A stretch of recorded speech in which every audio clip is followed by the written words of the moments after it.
sebagai animator. Apakah kalian siap untuk sesuatu?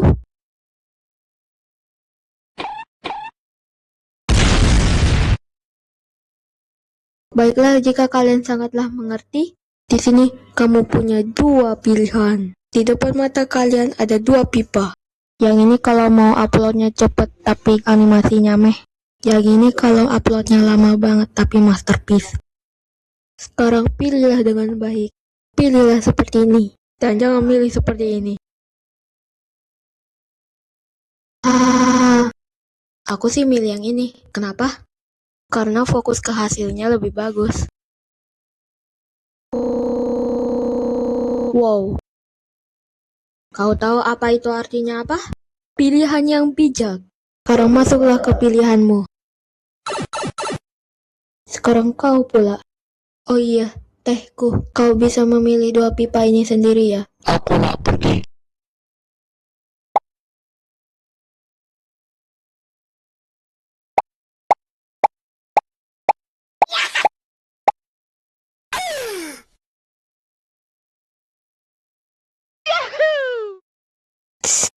Jadi apa yang kau pilih, nak?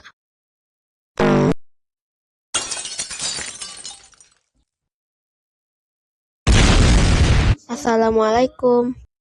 Sekarang aku akan membahas metode animator lain yang terlihat mudah dan bagus juga. Dan ya, animasi membutuhkan effort dan harus be smart. Dan juga yang suka animasi itu kayak bervariasi. Iya kan? Kayak ada yang bentuknya stickman, yang sedikit detail. Dan ada juga yang bikin satu scene tapi pakai kamera beneran.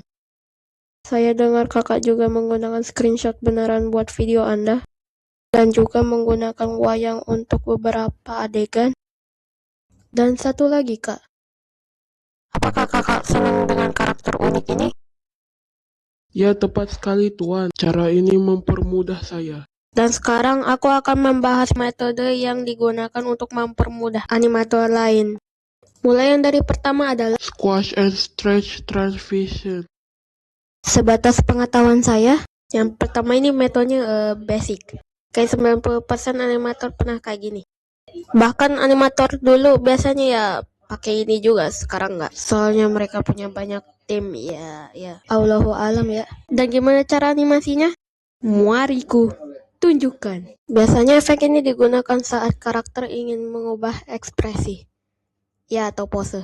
Kayak pas misalnya kalau aku mau ngubah ekspresi ini, jadi ekspresi ini, kan cuman bam, udah deh, kan gak lucu. Tapi adanya efek ini, masalah ini terpecahkan. Jadi cara kerja efeknya itu, ekspresi lanjutannya nggak normal dulu. Ekspresi lanjutannya jangan kayak gini dulu, tapi di squash dulu ya. Lalu karakternya dianimasikan ditarik dengan cepat. Bagus, kalau udah kayak gitu, ayo kita lihat hasilnya.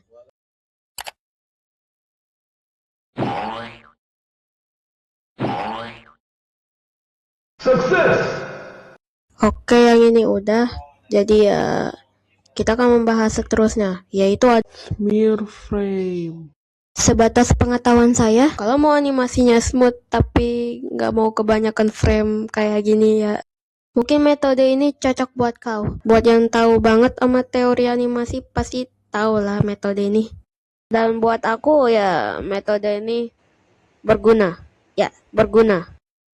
Kenapa? Soalnya ya alasannya bagus sih. Soalnya bisa hemat animasi, hemat waktu, hemat energi. Sama juga masih smooth kalau di play. Dan gimana caranya memakai efeknya itu?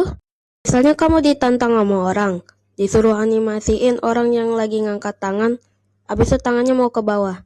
Tapi ada dua tapi. Harus pakai 5 frame doang dan animasinya harus smooth. Gimana itu ya? Tapi efek ini akan menyelamatkan kalian. Dan caranya? Contohnya kamu gambar posisi tangan di frame 1 kayak gini. Frame 2 kayak gini. Frame 3 di skip dan frame 4-nya kayak gini. Dan yang kelima frame-nya kayak gini. Dan frame yang kita belum gambarkan adalah frame ketiga. Di sini kalian hanya menggambarkan tangan tengah di atas sini. Dan kamu juga gambar tangan setengah di bawah sini. Dan kalian hanya ya gabungkan Seperti ini. Gampang kan? Dan sekarang, mari kita lihat hasilnya.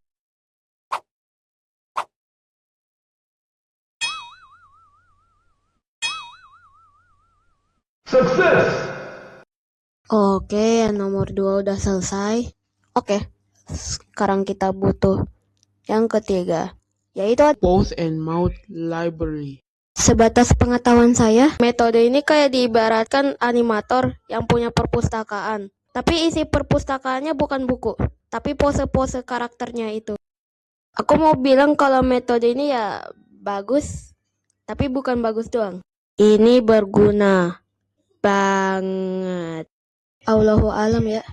Ya, bayangin. Kamu udah ya buat video animasi pertama.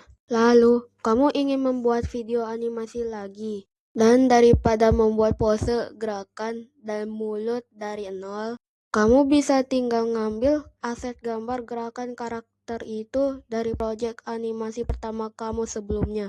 Dan tinggal dikasih deh tambahan yang berbeda seperti backgroundnya, ceritanya, suaranya, dan tambahan animasi karakternya yang lain. Kalau ada beberapa ekspresi dari karakter kamu yang kayaknya penting banget buat semua video kamu, kamu bisa menyimpan ekspresi itu dan kamu bisa memakai ekspresi itu lagi untuk video berikutnya. Aku juga mau bilang kalau metode ini bagus buat animasinya simple tapi bagus juga dan uploadnya ya cepet juga. Tapi buat animator yang fokus ke animasinya yang bagus dan smooth juga dan gerakannya bebas banget, mungkin cara memakai metodenya itu akan sangatlah berbeda. Kayak jangan simpan satu badan di satu aset. Simpan satu dari bagian tubuhnya, kayak tangannya, kakinya, ekspresi wajahnya, dan lain-lain. Dan udah, itu aja. Maaf pembahasannya 3 doang ya, tapi ya nggak apa-apa. Terima kasih untuk menonton sampai selesai. Jika ada pembahasan yang salah, silakan kalian koreksi. Barakallahu fikum. Wassalamualaikum. Hei, kalian.